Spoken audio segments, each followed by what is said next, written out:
ಕಲಬುರಗಿ ಜಿಲ್ಲೆಯಲ್ಲಿ 5,77,000 ಹೆಕ್ಟೇರ್ ಪ್ರದೇಶ ತೊಗರಿ ಬಿತ್ತನೆಯಾಗಿದ್ದು, ಈ ವರ್ಷ ಸರ್ಕಾರದ ವರದಿಯಂತೆ 1,94,000 ಬೆಳೆ ಹಾನಿಯಾಗಿದ್ದು, ಕೇವಲ 11% ಮಾತ್ರ OTCM ಸ್ಕೀಮ್ನಲ್ಲಿ ಹಣ ಬಿಡುಗಡೆಯಾಗಿದೆ ಎಂದು ನವ ಕರ್ನಾಟಕ ರೈತ ಸಂಘದ ಜಿಲ್ಲಾ ಅಧ್ಯಕ್ಷ ದಯಾನಂದ ಸಿ ಪಾಟೀಲ್ ತಿಳಿಸಿದರು. ಕಲಬುರಗಿಯ ಪತ್ರಿಕಾ ಭವನದಲ್ಲಿ ನಡೆದ ಸುದ್ದಿಗೋಷ್ಠಿಯನ್ನು ಉದ್ದೇಶಿಸಿ ಮಾತನಾಡಿದ ಅವರು, ರೈತರ ಬೆಳೆ ವಿಮೆ ಇನ್ಶೂರೆನ್ಸ್ ಕಂಪನಿಗೆ ಜಮಾ ಆಗಿರುವ 16,02,988 ಕೋಟಿ ಹಣ ಜಮಾ ಆಗಿದ್ದು, ಇತ್ತೀಚೆಗೆ ಕೇವಲ 100 ಕೋಟಿ ಹಣ OTS ಯೋಜನೆಯಲ್ಲಿ ರೈತರಿಗೆ ಬಿಡುಗಡೆ ಆಗಿರುತ್ತದೆ. ಆದರೆ ಬೇರೆ ಜಿಲ್ಲೆಗಳಲ್ಲಿ 25% OTS ಸ್ಕೀಮ್ನಲ್ಲಿ ಹಣ ಬಿಡುಗಡೆಯಾಗಿರುತ್ತದೆ. ಆದರೆ ಕಲಬುರಗಿ ಜಿಲ್ಲೆಗೆ 11% ತೊಗರಿಗೆ ಮಾತ್ರ ಬಿಡುಗಡೆಯಾಗಿರುತ್ತದೆ. ಆದ ಕಾರಣ ಸರ್ಕಾರ ತಕ್ಷಣ ಈ ಕುರಿತು ಪರಿಶೀಲನೆ ಮಾಡಿ ಕೂಡಲೇ ಉಳಿದ ಇನ್ಶೂರೆನ್ಸ್ ಹಣ ರೈತರಿಗೆ ತಾರತಮ್ಯ ಮಾಡದಂತೆ ಅವರ ಖಾತೆಗೆ ಜಮಾ ಮಾಡುವ ಮತ್ತು ಸದ್ಯ ತೊಗರಿ ಬೆಳೆದಂತಹ ರೈತರಿಗೆ ತೊಗರಿ ಕೇಂದ್ರವನ್ನು ಶೀಘ್ರವಾಗಿ ತೆರೆದು ರೈತರಿಗೆ ಮುಂದಿನ ತೊಗರಿ ಖರೀದಿಗೆ ಅನುವು ಮಾಡಿಕೊಡಬೇಕು ಎಂದು ಆಗ್ರಹಿಸಿದರು. ಬೆಳೆ ವಿಮೆ ಬಿಡುಗಡೆಗೊಳಿಸುವುದು, ಶೀಘ್ರವಾಗಿ ತೊಗರಿ ಖರೀದಿ ಕೇಂದ್ರ ಮಾಡೋದು. ಯಾಕಪ್ಪ ಅಂದ್ರೆ ತೊಗರಿ ಖರೀದಿ ಕೇಂದ್ರ ಒಂದು 3-4 ಜಾಗನಾಗ ಬಿಟ್ಟರೆ ಇಡೀ ಜಿಲ್ಲೆಯಲ್ಲಿ ಎಲ್ಲೂ ತೊಗರಿ ಖರೀದಿ ಕೇಂದ್ರ ಆಗಿಲ್ಲ. ಮತ್ತು ರೈತರು ಅಲ್ಲಿ ಒಯ್ದು ತೊಗರಿ ಒಯ್ದು ಮಾರ್ತಾ ಇದ್ದಾರೆ. ಅದು ಹಂಗೆ ಆಗಬಾರ್ದು ಅಂತ ಉದ್ದೇಶಕ್ಕಾಗಿ ಇವತ್ತಿನ ದಿವಸ ತೊಗರಿ ಖರೀದಿ ಕೇಂದ್ರ ಎಲ್ಲ ಕಡೆ ಆಗಬೇಕನ್ನೋ ಉದ್ದೇಶಕ್ಕಾಗಿ ಇವತ್ತು ಪತ್ರಿಕಾಗೋಷ್ಠಿ ಕರೆದಿರು. ಅದೇ ರೀತಿಯಾಗಿ ತಮ್ಮ ಗಮನಕ್ಕೆ ಏನು ತರಬೇಕಂದ್ರೆ, ನಾವು ಇವತ್ತಿನ ದಿವಸ ತೊಗರಿ ಹೋದ ಸಾರಿ ಕೇಳಿದಾಗ ತೊಗರಿ ಎಷ್ಟು ಹೆಕ್ಟರ್ ಪ್ರದೇಶ ನೀವು ಬಿತ್ತನೆ ಮಾಡಿದ್ರಿ ಅಂತ ಕೇಳಿದರು. ಜಿಲ್ಲೆಯಲ್ಲಿ 5,77,000 ಹೆಕ್ಟರ್ ಪ್ರದೇಶ ನಾವು ತೊಗರಿ ಬಿತ್ತನೆ ಆಗ್ಯದ್ರಿ. 5,77,000 ಹೆಕ್ಟರ್ ಪ್ರದೇಶ ತೊಗರಿ ಬಿತ್ತನೆ ಆದರೆ ಈ ವರ್ಷ ಆದರೆ ಇದ್ರಾಗ ಲಾಸ್ ಆಗ್ಯದ, ಹಾನಿ ಆಗ್ಯದ ಅಂತಕ್ಕಂಥಂದ್ರೆ 1,94,000 ಹಾನಿ ಆಗ್ಯದ ಅಂತ ಇವತ್ತು ಸರ್ಕಾರ ರಿಪೋರ್ಟ್ ಮಾಡಿದೆ. ಹಾಂ ರೀ, 1,94,000 ಹೆಕ್ಟರ್ ಪ್ರದೇಶ ಹಾಳಾಗ್ಯದ ಅಂತ ರಿಪೋರ್ಟ್ ಕೊಟ್ಟಿದ್ದಾರೆ ಸರ್ಕಾರದವರು. ಹಾಗಾಗಿ ಬೆಳೆ ವಿಮೆ ಏನಪ್ಪ ಅಂದ್ರೆ 1,60,000 ಸರ್ ಕಂಪನಿ ಬೆಳೆ ವಿಮೆ ಕಂಪನಿಗೆ ರೈತರಲ್ಲಿಂದ ಕಟ್ಟಿದ್ದು 1,60,998,000 ಕೋಟಿ ರೂಪಾಯಿ ಅನ್ನೋದ ನಾವು ರೈತರ ಇನ್ಶೂರೆನ್ಸ್ ಕಂಪ್ನಿಗೆ ನಾವು ಜಮಾ ಮಾಡಿದ್ದೀವಿ ನಮ್ಮ ಜಿಲ್ಲೆಯಿಂದ. ಇವತ್ತು ನಮಗದು ಕೇವಲ ಬಂದಿದ್ದರಿಂದ OTC ಪ್ರಕಾರ ಅಂದ್ರೆ 100 ಕೋಟಿ ರೂಪಾಯಿ ಮಾತ್ರ ಕೊಟ್ಟಿದ್ದಾರೆ. OTC ಪ್ರಕಾರ 100 ಕೋಟಿ ಮಾಡಿದ್ದಾರೆ. ಈಗ ಅವ್ರೇನು ಪ್ರತಿ ಜಿಲ್ಲೆದಾಗ ನೋಡ್ರಿ, ಕರ್ನಾಟಕ ರಾಜ್ಯದಲ್ಲಿ ಪ್ರತಿ ಜಿಲ್ಲೆದಾಗ 25% ಏನು ಮಾಡ್ಯಾರ, ಅವರು OTS ಪೇಮೆಂಟ್ ಡಿಕ್ಲೇರ್ ಮಾಡಿದ್ದಾರೆ. ಆದ್ರೆ ನಮ್ಮ ಜಿಲ್ಲೆಗೆ ಬರೀ 11% ಏನದ ಬಿಡುಗಡೆ ಮಾಡಿದ್ದಾರೆ. ಯಾಕಪ್ಪ ಅಂದ್ರೆ ವಿಶೇಷವಾಗಿ ತೊಗರಿ ಬೆಳೆಯವರೇ ನಾವೇ ಹೆಚ್ಚಿಗೆ, ಕಲಬುರಗಿ ಜಿಲ್ಲೆಯವರೇ ತೊಗರಿ ಬೆಳೆ ಹೆಚ್ಚಿಗೆ ಬೆಳಿತೇವೆ. ಅದು ನಮಗೆ ಇದು ತಾರತಮ್ಯ ಆಗ್ಯದಂತ ನಮಗೆ ಅನ್ಸುತ್ತೆ, ತಾರತಮ್ಯನೂ ಅದ.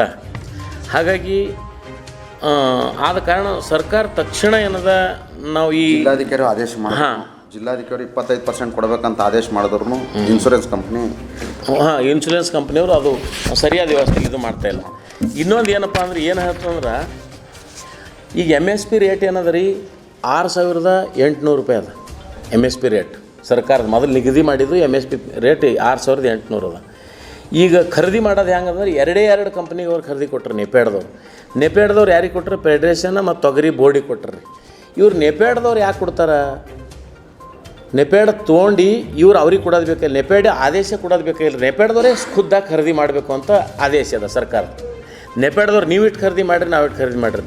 ಅದಕ್ಕೆ ಇವ್ರು ಏನಂತಾರೆ, ಈಗ ತೊಗರಿ ಖರೀದಿ ಮಾಡೋ ರೈತರದು ನಮಗದು ಬಗೆಯಿರಲ್ಲ, ನಿಮಗೆ ಬಗೆಯಿರಲ್ಲ. ಯಾಕಪ್ಪ ಅಂದ್ರೆ ಅವ್ರು ಏನಂತಾರೆ, ನಮಗಿದು ಕ್ವಾಲಿಟಿ ಇರಲ್ಲ, ನೀವು ಖರೀದಿ ಮಾಡ್ಬೇಕು, ನಾವು ತೊಗೊಳ್ಳೋದಿಲ್ಲ ಅಂದ್ಸಿಂದ ಅವ್ರೇನದ ಯಾರು ಇವರು ಫೆಡ್ರೇಷನ್ದವರು ಮತ್ತು ತೊಗರಿ ಬೋರ್ಡ್ದವ್ರು ನಮಗೆ ಹೇಳ್ತಾರೆ. ಇದರಲ್ಲಿ ಏನು ತಾರತಮ್ಯದ ಗೊತ್ತಾಗ್ತಾಯಿಲ್ಲ. ಮತ್ತು ಈಗ APMC ರೇಟ್ ನೋಡ್ರಿ, ಇವತ್ತಿಂದ ರೇಟ್ ನಿನ್ನಿಂದ ಇವತ್ತಿಂದ ನೋಡ್ರೆ 8,300 ರೂಪಾಯಿ ರೇಟ್ ಆಗ್ಯಾವ ತೊಗರಿಗೆ APMC ರೇಟ್. ಆದರೆ ಇವತ್ತು ದಿವಸ ದಿಕ್ಸೂಚಿ ಏನು ಹೇಳ್ತಂದ್ರೆ, ಅವರು ಸರ್ಕಾರದವ್ರಿಗೆ ಯಾಕೆ ಇದೇ ರೇಟ್ ಯಾಕೆ ಕೊಡಲ್ಲ, ಈ ರೇಟ್ ಕೊಡ್ತೀರಪ್ಪ ಅಂದ್ರೆ ಅವ್ರು ಏನಂತಾರೆ, ದ್ವಿಧಾನ್ಯ ದೇಶದಲ್ಲಿ ಬರೀ 10% ನಾವು ಬೆಳಗಿತ್ತಿದ್ದೆವು ಭಾರತ ದೇಶದಲ್ಲಿ. ಈ ದ್ವಿಧಾನ್ಯ 10% ಬೆಳೆದ್ರೆ ನಮಗೆ 90% ನಾವು ಖರೀದಿ ತರಬೇಕಾಗ್ಯದ ಅಂತ ಅವ್ರು ಸರ್ಕಾರದವ್ರು ಹೇಳ್ತಾರೆ. ನಾವೇನಂತೇವು, ಇಲ್ಲಿ ಬೆಳೆಗೆ ಅನುಕೂಲ ಮಾಡಿಕೊಡ್ರಿ, ದ್ವಿಧಾನ್ಯ ಬೆಳೆಗೆ ನಮ್ಗೆ ಅನುಕೂಲ ಕೊಡ್ರಿ. ನೀವು ಸರ್ಕಾರದಿಂದ ಏನೇನೋ ಅನುಕೂಲ, ರೇಟ್ನು ಈ ನಮ್ಮನ್ನು ತೆಳಗೆ ಬಿದ್ದ ರೇಟ್ ಆದ್ರೆ ಯಾರು ನಾವು ಬೆಳಿಬೇಕು ದ್ವಿಧಾನ್ಯ? ಇದು ಬೆಳೆದ್ರೆ ಚಾಲಲ್ಲ.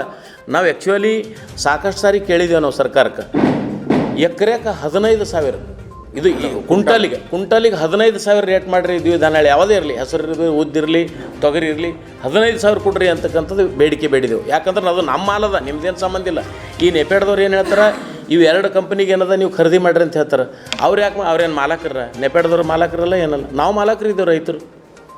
ಹಾಗಾಗಿ ಈಗ ಇವು 90% ಏನೋ ದೇಶದಾಗ ನಾವು ಹೊರಗಿನ ಖರೀದಿ ಮಾಡಬೇಕಾಗ್ತದೆ, ಬರೀ 10% ನೀವು ಬೆಳಗಿತ್ತೀರಿ ಅಂತಕ್ಕಂಥ. ಬಿಲ್ವ ಆಸ್ಪತ್ರೆ ಕಲಬುರಗಿ ಜಿಲ್ಲೆಯ ಪ್ರತಿಷ್ಠಿತ ಆಸ್ಪತ್ರೆಗಳಲ್ಲಿ ಒಂದಾಗಿದೆ. ಖ್ಯಾತ ವೈದ್ಯರಾದ ಡಾಕ್ಟರ್ ರೇಣು ಪ್ರಸಾದ್ ಚಿಕ್ಕಮಠ ಸಾರಥ್ಯದಲ್ಲಿ ಖ್ಯಾತ ಅನುಭವಿ ವೈದ್ಯರಿಂದ ಉತ್ತಮ ಚಿಕಿತ್ಸೆ ನೀಡಲಾಗುತ್ತಿದೆ. ಕಲ್ಯಾಣ ಕರ್ನಾಟಕ ಭಾಗದಲ್ಲಿ ಪ್ರಪ್ರಥಮ ಬಾರಿಗೆ robotic hip and knee replacement ಚಿಕಿತ್ಸೆ ನೀಡುತ್ತಿರುವ ಏಕೈಕ ಆಸ್ಪತ್ರೆ ಬಿಲ್ವ ಆಸ್ಪತ್ರೆಯಾಗಿದೆ. ಆಸ್ಪತ್ರೆಯಲ್ಲಿ ಸಿಗುವ ಚಿಕಿತ್ಸೆಗಳು: general surgery, laparoscopy surgery, neuro surgery, orthopaedic surgery, plastic surgery, gastro surgery, aqua surgery, gynaecology surgery, general medicine, paediatric, neuro surgery, cardiology, haematology, endocrinology, ENT ಮತ್ತು ophthal, general physician, urology, nephrology, radiology, dialysis, advance ICU and advance OT setup, ಅತ್ಯಾಧುನಿಕ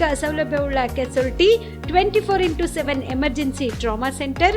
ಹೆಚ್ಚಿನ ಮಾಹಿತಿಗಾಗಿ ಸಂಪರ್ಕಿಸಿ ಬಿಲ್ವ ಆಸ್ಪತ್ರೆ, beside Amba Bhavani temple, new Jewargi road, Kalaburagi. Phone number 7420972719.